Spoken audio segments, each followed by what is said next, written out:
Hey, what's up? It's Jim, and today I'm going to talk about Trolls World Tour. Coming into Trolls 2, or Trolls World Tour, or whatever we're calling it, feels a lot more important because of the state of the coronavirus and the way that this film is getting released. That's kind of an industry thing that's taking shape as this is going on, as I'm talking about this right after the opening weekend. I'm not sure if that will take off or what's going to happen with that. I will say with Trolls World Tour and the sequel to the first Trolls is more weighted for me because I didn't really at all like the first one. In fact, if you've seen my previous review, I called it fascist and horrible for kids several times. Now, this movie definitely plays in a different way than that one. This one is far less fascist than the original Trolls, which is good because I didn't really want to sit through a fascist Trolls movie right now. But even through the trailers and when I heard early concepts, I actually sort of liked what they were doing with Trolls, which the whole idea of the rock trolls and the rock troll princess or queen or whatever, voiced by Rachel Bloom, going to the other factions of the troll universe who are based on islands based on genre, but not really the genres you'd expect necessarily. Like, is funk like the hit genre? Wouldn't it be like R&B or whatever? They don't get into that. But then smooth jazz has its own island, but hip hop doesn't. I don't know.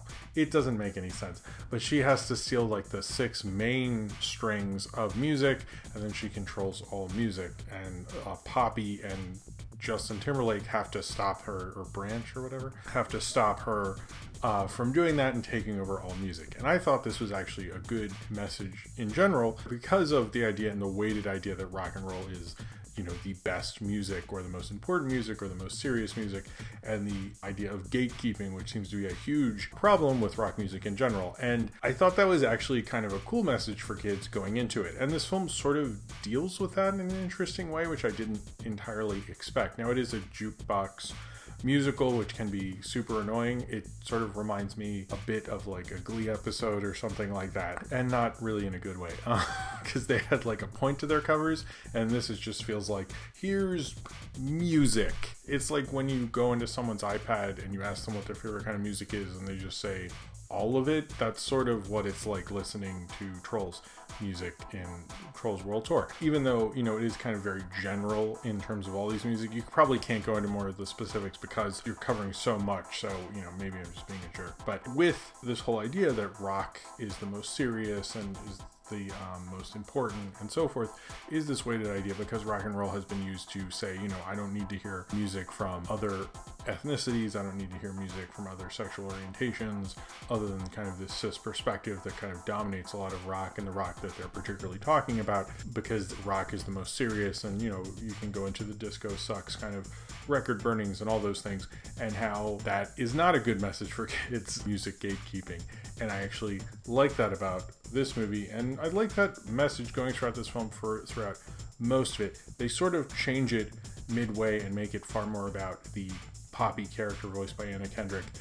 And it was like sort of an interesting twist, but it gets into just kind of the normal boring plot devices and things like that. And it also gets into the fact that the trolls, or they're now the pop trolls, are not just the trolls, which I never remember the trolls having anything to do with music. That's the weirdest thing about this franchise, is like everybody acts like suddenly the trolls are synonymous with music, but like they were just troll dolls. Like and they don't even look like the troll dolls. Like that doesn't even, why does it look like a Lisa Frank binder cover? Like I've never really understood that about Trolls, but that is what this is at this point, so like fighting it is not really worth it. But, you know, whatever. They do get into the fact that maybe the trolls and the pop trolls are not like the greatest people in the world, and it feels like there's a concerted effort, because the first one was very much like, why aren't you happy? You should be happy. These people are miserable just because they're miserable, and that is their problem, and if they were happy, you just sort of like get over their problems, which wasn't a great message. That's why I called it fascist. But in this,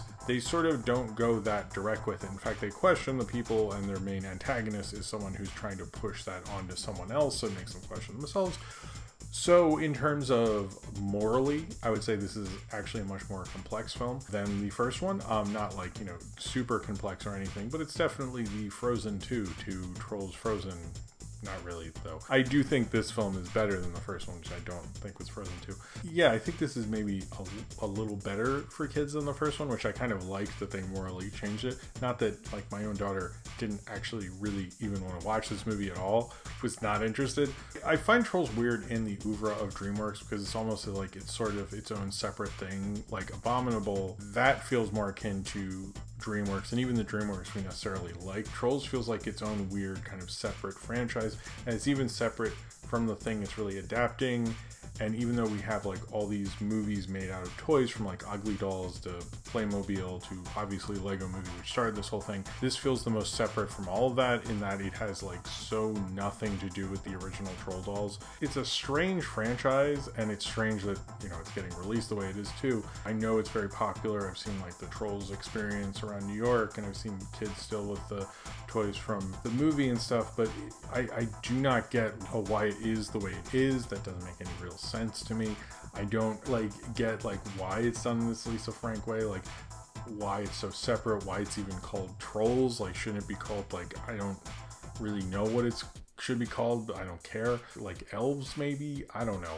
It just is such a strange thing. It's like it has all these tons and tons of cameos, like from Ozzy Osbourne to Mary J. Blige, George Clinton. You kind of look at this film sort of be taken a little more seriously and like looked at what it was sort of doing with Trolls and what it was saying with the first film. It's definitely playing off of the first film, which I think a lot of good sequels actually do. You know, it looks at what they did with the first film and tries to either make it more complex or kind of play off of the first film. And I think Trolls World Tour does that, but it just doesn't like kind of like land it perfectly. You know, I do think what it's trying to say about music gatekeeping and the problems with kind of like acting like rock is the only serious and good kind of music genre and how that holds you back, I thought was a good one, but it should have gotten into that more. That is something that I thought could actually be very helpful for kids and would have worked better for the narrative, because going into this whole thing with Poppy and like the pop trolls and the problems with them, it's like, yes, you know, I'm not saying any musical genre is perfect and any musical genre is horrible, but it just felt like there was a bigger message you could have said. Instead, it's like you want to say something with the trolls. I'm like, that doesn't, you know, they're not characters I really cared that much about, or like it really didn't like shock me necessarily, partly because I already thought she was kind of a fascist anyway, so it's like, you know, oh yeah, she's a problem, well duh, I knew that already. But I guess maybe for some people that was a shock, I don't know. Or basically you find out that the pop trolls are the ones that like destroyed all music and separated everything, I guess, I don't know. Trolls World Tour, this franchise reminds me of the worst of DreamWorks, like the DreamWorks of the Shark Tale DreamWorks, the B-movie DreamWorks, the DreamWorks that made Shrek 3 and stuff like that. And I think DreamWorks is actually a lot of times a better studio than that, and it gets remembered, I think, more so for this kind of crap than it does for, you know, what it's good at. Like, I don't hear anyone talking about Abominable, and I found that to be a much better movie, or the How to Train Your Dragon trilogy, or countless other movies, the Kung Fu Panda trilogy. You know, I know Cosmodor thinks both of those are perfect, but I just think there are things that are to like about DreamWorks. And sure, this is well animated, it's nice looking, I like how it makes everything look like micro cinematography, so you get the scale all the time, and they definitely have fun with the worlds and like making them look, you know, within the iconography of that music, and that's like wonderful. But at the same time, I just don't think these are really that great, and this is probably maybe one that did a lot better of a job than most of them, but it just doesn't get all the way there. It like gives up something that was actually kind of interesting at the beginning to say something internally, which is like, I sort of see where they're going with that, and I'll give them credit for trying to mess with something that was obviously problematic to begin with. And I wasn't really joking. I actually do think in the first Trolls that is a problem, particularly how they dealt with the protagonist and the antagonist. I don't think it's right for kids in all seriousness, but I think this film had an opportunity to really teach kids about like understanding art and not acting like one genre is serious, and like how the different kinds of art brings us together and shows the complexity of humanity. And it's good to have various different moods and tones, and that's a very healthy kind of experience, which I think they sort of did, but they're a little too focused on Poppy and things like that. I don't know. I think maybe ultimately like this was, yes, a better movie, but it just still reminds me of the crappier DreamWorks that it's like we meme and make fun of, and but are they much better movies? And do I really ever enjoy watching those things? Like, no, I don't. And Trolls World Tour, it definitely started off much better, and it was sort of getting into it, but it started when it started to lose that focus and like all those things, it just got sort of murkier and messier, and just like was trying to maybe do too much when it actually had something working for it. And like, you know, and even its rules of the various music genres don't make any lick of sense.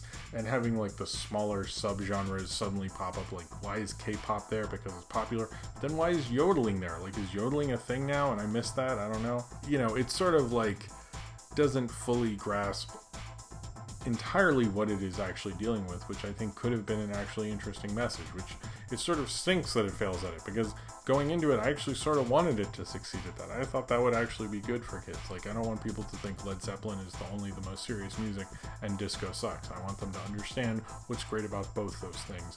And this film, maybe it did sort of land it a little, but I feel like there was far more they could have gotten into with that, which would have probably been actually really good for kids. So I will say that this is a really big improvement over the first Trolls, and I think it's an improvement for these kind of like crappier DreamWorks films. You can't really escape the kind of boring crappiness of, you know, some of the Pixar sequels and the lesser Pixar movies, and I don't think Trolls World Tour truly does, but it probably gets closer to escaping that than any of these kind of subpar DreamWorks films ever dreamed to do. So if you've seen Trolls World Tour and you would like to talk about it, then comment below in the comments and subscribe if you would like to.